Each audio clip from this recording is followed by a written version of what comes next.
hedder Sten Larsen, og jeg er kunstner fra Aarhus her i Danmark. I basen der skal jeg vise nogle af de her fotografier, som er bagved mig. Og fotografierne de stammer fra et sted i Sverige, som hedder Båstnäs, som er en gammel junkyard, altså en bilkirkegård, som nu ligger forladt i 20 år.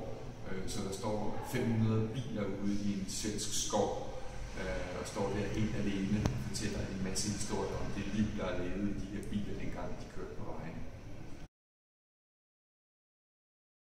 Jeg synes, at bilerne fortæller en historie om det moderne menneskes liv. Altså, vi kører rundt i vores biler, og vi oplever landskabet og naturen igennem forruden på bilen.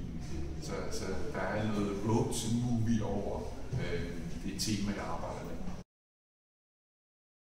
Hvor jeg bruger meget min tid i research på at køre rundt i Norden, i Sverige og i Norge og i Danmark, og finde nye temaer og finde nye projekter, jeg kaster mig over.